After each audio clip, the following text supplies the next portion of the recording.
But it started from me investing in myself. What did I realize from that? I realized that with the right information executed at the right time, you can change your life.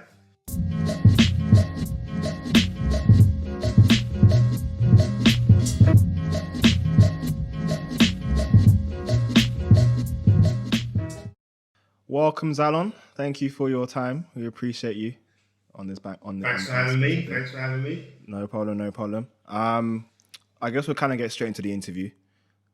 Sure. As a musician, as an artist, songwriter, the multi-talented guy you are, who inspired you to sort of start or enter music from because you've been doing it from quite a young age. So what were your inspirations growing up? I think my friends at school. I mean, we used to perform songs for the school. So in the playground, we used to have everybody come around and we used to ragga music or reggae music at the time was really popular. So we used to be like DJing our lyrics to the audience in the playground. Yeah. And that just kind of escalated to singing getting picked for the lead roles at the school plays. Oh, sweet. And it kind of just went, yeah.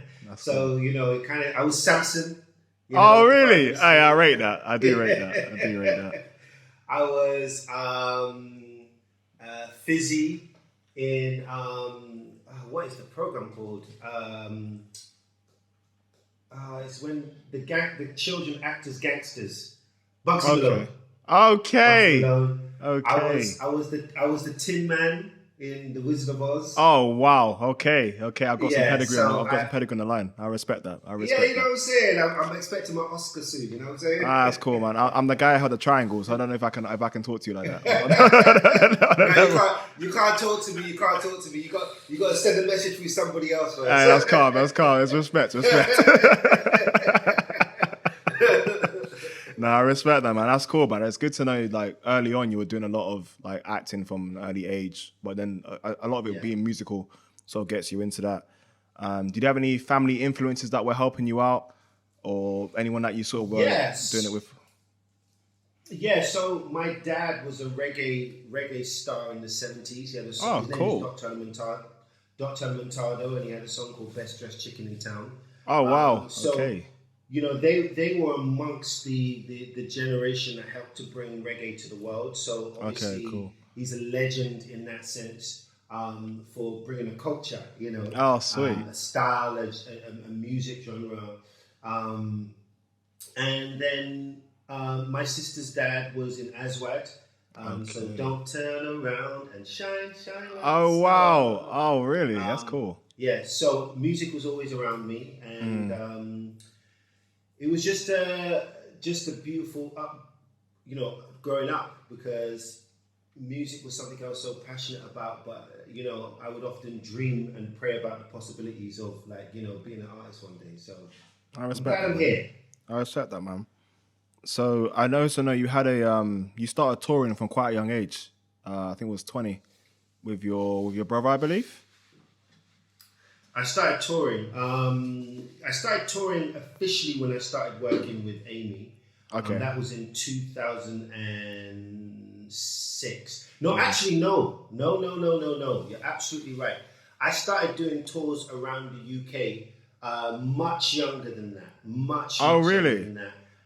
Yeah. I used to do a soul show, and it was like a tribute soul show. We used to go to all around the UK performing. That's cool. So it was with a guy called Freddie Lee Peking, and I think that really helped me to develop my performance skills, because I was able to get it wrong outside of people who knew me or would judge me. Yes, so those people just wanted to have like a really good time. So yeah, I don't know, how did you even know that? Fam, I did my research on you, man. Don't worry, I can't come and say to you about the research. You know what I mean? I even forgot about my story. Nah, man, you can't come into interview unprepared. Oh man.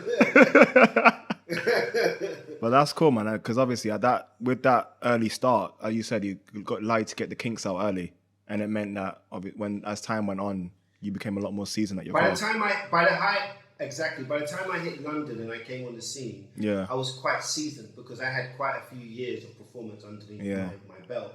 And so when people saw me, I was just ready. I was just ready. What I used to do is when I got into the business, I didn't know many songs. but I could freestyle like a rapper. You know how a rapper would freestyle? Yeah. So literally, they would call me up on stage and I would just sing a song, freestyle from the top of my head. And that is how I pretty much got my way into many situations. And I performed with many artists who were big at the time, freestyling. Didn't know a lyric. I may have known a chorus, but that was it. Yeah. All right, you know what? I respect that, though. You have to just find a way. You found a way. Absolutely. That's cool, man. So obviously you would eventually meet Amy Winehouse, obviously, who would then, and things would move from there. How did you sort of meet her in the first place, and then how was it working with her? So I met her performing at a celebrity club in the West End called 10 Rooms. Every week I would perform there, and every week there used to be a different star, whether it be Pharrell Williams, Black Eyed Peas, Will Smith. And the host, Patrick Allen, would often get the celebrities to come up and to perform. And I would perform sometimes with the celebrities, or I would do my own show, and just my own show, but I perform a couple of songs. So I always used to sing like the sexy songs for the ladies, going on my knees, crooning, and then so you're the man we don't let near our girlfriends. That's calm. So one day, this small girl comes out of nowhere and is like, "Oh my God, you're amazing!" And I'm like, "Thanks, but like I'm performing, and I'm looking around at everyone, the band, I'm looking around at the audience, and she's like, "No, but you're amazing." I'm like, "Thanks, I'm performing." And then the host, Patrick Allen, came and said, "Ladies and gentlemen, Mrs. Amy Winehouse." She sang, and I was like, "Oh my God, you're amazing." And then that's kind of pretty much how our relationship started. It was supposed to be, a 6 months tour. Oh, wow. It ended up being 6 years. It grew from the small shows to 5-time Grammys, headlining worldwide, festivals all around the world, and so much. I respect that, man. That's really cool to hear. It was such an organic start to your journey. It wasn't this thing where it's like manufactured. It was all pretty organic, pretty sweet. Absolutely. And I think especially at that time, the industry was set up where you had to have an in somehow. Even if it wasn't organic, somebody still had to let you in. You couldn't create. We didn't have the beauties of having all of these devices to be able to film, to build value straight to consumer. We didn't have the beauty of that before. So somebody had to bring you in. So I'm very grateful. All right, cool. I respect that, man. And that's really, really cool. So even with that in mind, what did you feel like you gained from that experience? What did you feel like you learned from that experience? I gained a lot, man. I gained about being authentic and it being okay. You see, when you're in your alignment of authenticity, right? Yeah. It might mean it's not the most popular thing, but it doesn't mean that people won't be magnetically attracted to you. Yes. Because you're in your alignment. And that's not looking at anybody else's portion. Your portion is your portion. Yeah. So it taught me to be comfortable with what's on my plate. Yeah. I respect that. And it taught me to see the value within my plate. A lot of the skills which I learned on the tour is what I use today to tour around the world independently and internationally. So I picked up many skills, and that was, I felt like I was like an intern when I was working with Amy. And I say that in the sense that, intern is like getting experience. So although obviously I was paid, but the amount of experience I got was like incredible, and it helped me to be able to know what to do and how to navigate the industry till this day. And obviously there was a lot of awards that were won as a result of you two working together, collaborating together. Did you feel like that sort of opened a lot of doors for you? When not working with her in that sense, but just winning those awards and being attributed to those awards? Absolutely, yeah. I do think you know, the bigger the Amy project was, is the more it created an awareness, you know, for what we were doing, and then Yes. ultimately then to myself. Yeah. There was, I felt, I don't know if there was an external thing, but I did feel when I was transitioning from working with Amy after her passing, that people saw me as just a backing singer. Now, when you get typecasted as just a backing singer, um, then all people are interested in is booking you for backing singing jobs. Yes. So for me, it was really important not to get into that, to come out of that stereotype of being just a backing singer. So I was asked to go on many, you know, big tours, which I would have made a lot of money and maybe able to network. But I knew that the bigger calling for my life, I had more to give to the world, and I knew that that wasn't my calling anymore.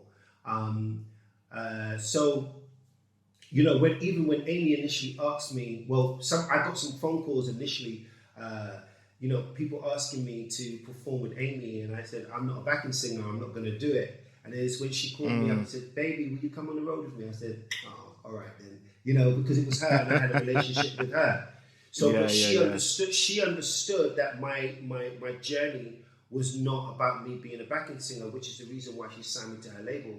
It's the reason why she gave me 15 minutes in the middle of her world tour, and it's the reason why she allowed me to feature on her album as well. So when she passed away, my whole focus was really about building my career and carving that future out for myself. No, I really respect that, man. You've done quite a lot yourself in terms of what you've been doing. I know you had a festival that was running 5 years in a row, That's right. the Soul Royalty Winter Festival. That's right. Yeah. So for those who are unaware of what that's about, just break it down, and the creation, the concept, and how it was sort of running. So it's basically, I've just managed to build a brand and build an audience online, and nationally and internationally. And I was doing shows and concerts, and I was working alongside Devonshire Square.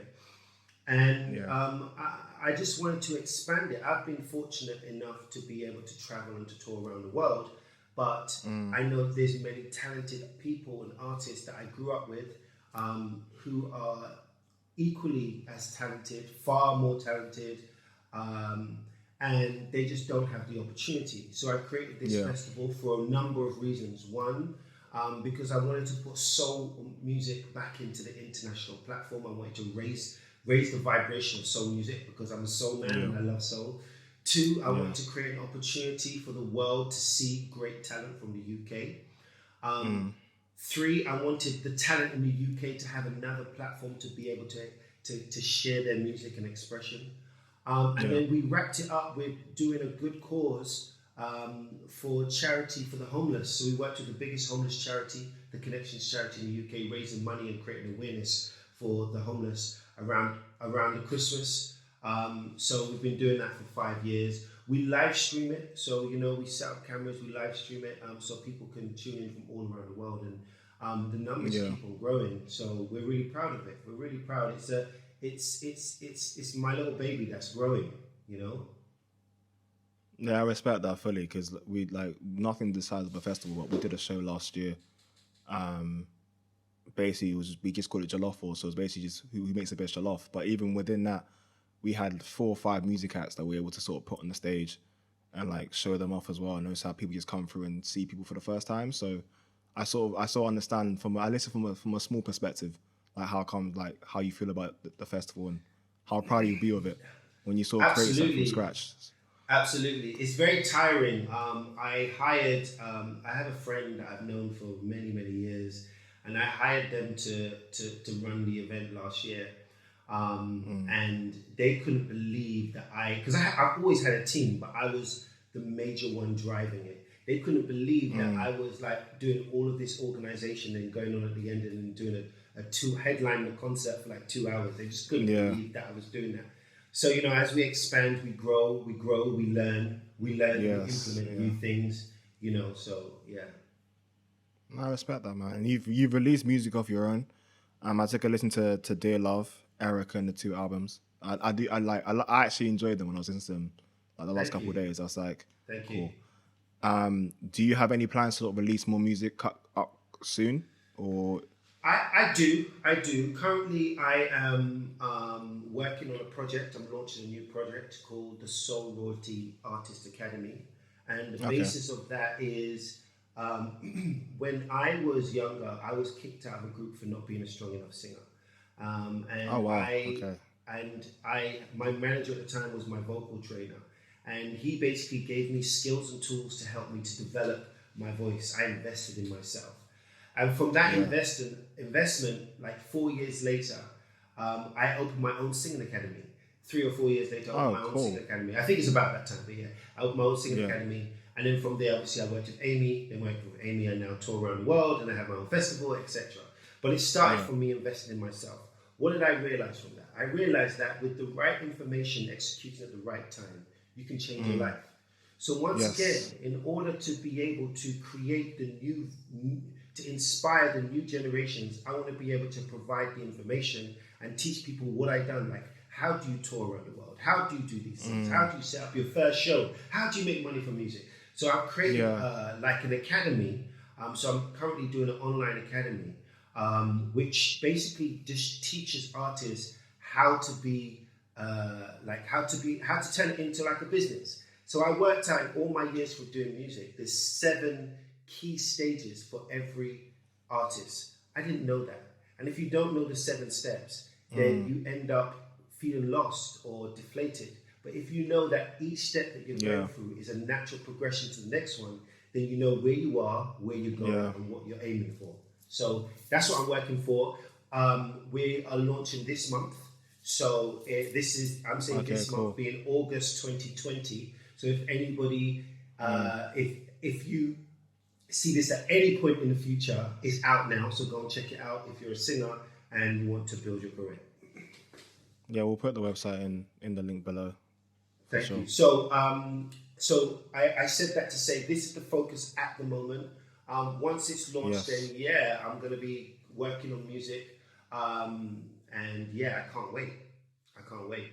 I respect that, man. That's a really cool motive, actually, to give back in that regard, but also to give people a chance. Because I think we've all seen people that should have been at a higher level based on skill set, and they just didn't, for some reason, whether they didn't network well enough or they didn't work hard enough, or like just something went wrong along the way. Yeah, and sometimes people just don't know what to do, right? I mean, I feel like I feel like I spent many years not being able to progress because I just didn't know what to do, or I didn't have the finance, right? And sometimes knowing what to do can help you to acquire the finance, right?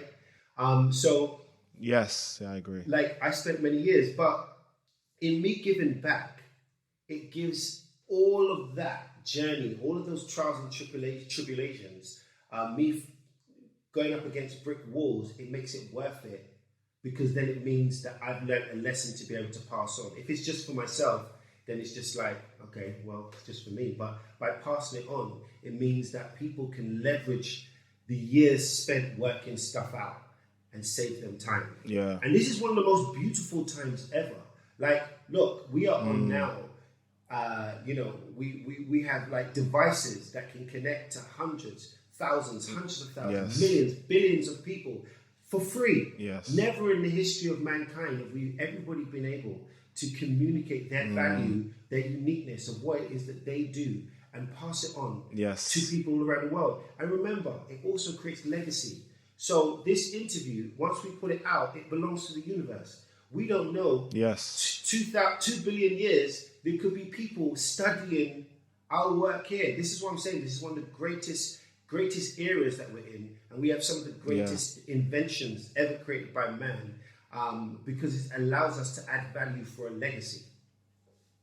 I completely agree with you. I completely agree with you. And it's good to see you.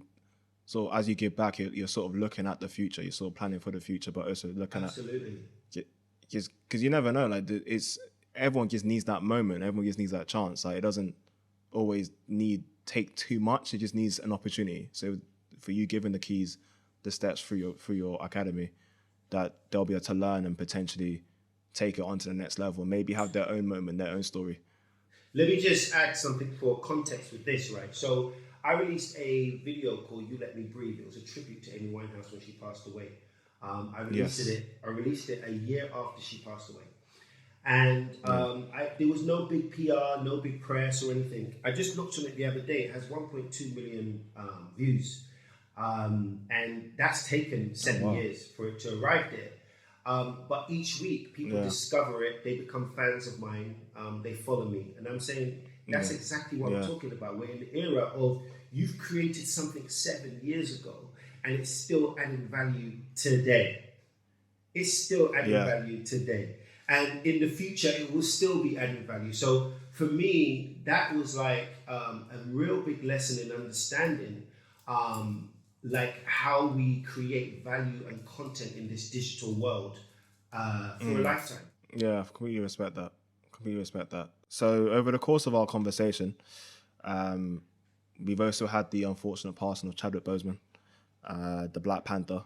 I know he meant a lot to me personally, from the standpoint of he was the first for me, like clean cut black hero that I've seen on TV or in the movies.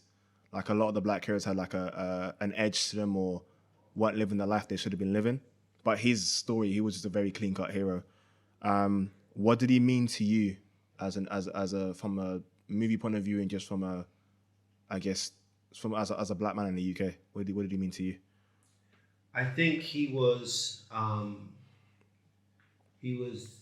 a role model. Yeah. He represented power, love, kindness, vision, strength, honor. Yeah. Yes. So many beautiful qualities. And, it's a shame that he's gone. But it also is a beautiful thing that, he contributed to this world. I think that's one of the greatest honors. Yeah. We're all going to die. We're all going to pass. But some of us, and hopefully all of us, add to the world, make a contribution in some way or fashion. And, he will inspire young kids to see the world differently of all races because of the work which he has done. So, we honor him and we are grateful to him. Yeah, I completely agree with you. Because for me, he filmed his greatest movies with stage 3 cancer. So for me, it takes away the excuses. There's never going to be.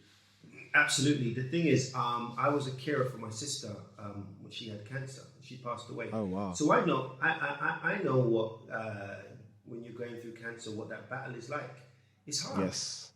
It's really hard. And you could imagine that, filming for a movie takes a toll on your body, just on a normal, like even if you're fit. Early morning, late nights, long hours, the acrobats and the things that they have to do. Yes. It's not going to be easy by any means. So, I mean, it just shows, when you're in your purpose, you would do great things. I completely agree with you. What would you want? So in terms of for the future, if you were to look back on, I guess, this moment, in 10, 15 years from this point, what would you want to kind of pass on to the next generation from not just Chadwick, but we've had Kobe, Nipsey, anyone that sort of, they say he's gone early, right? Who's not lived to the age they lived in, but in the years they were around, they sort of lived to their maximum capacity. What would you sort of tell anyone coming up with those people being the example? Just live your truth, you can't take fame, you can't take money with you. The only thing that we can do is add value to the world. And there's multiple ways to add value to the world. The value to the world might be in you being the greatest version of yourself. It might be in you helping people in some way. Just be the best version of yourself and try to make the world a little better than you when you found it. Yeah, I completely respect that. So I guess sort of to round off, how would you want the the next 18 months of your life? Like, what would you next 18 months to look like for you personally? I'd like to launch the business, Yes. and really be able to hone in a bit so that I can make sure that it really helps people. Yes. Like that's really, I'm really passionate that it actually does give people what they need. Yes. I would then like to start working on new music, and just release more content. Yes. But more consistently, and in order to do it consistently, I just need to set up more of a structure and more of a team around it. So, just learning how to execute better. Okay, cool. I respect that, man. I do hope that it all comes off as you plan. Definitely wish you the best in that regard. And from myself, thank you for your time, especially. It's been especially thankful to have this moment, this opportunity. COVID or no COVID, we got there. We managed to have the call, so I'm grateful for that. And obviously, we'll leave your socials down below. And yeah, everyone, thanks for watching. Thank you for your time. Bless.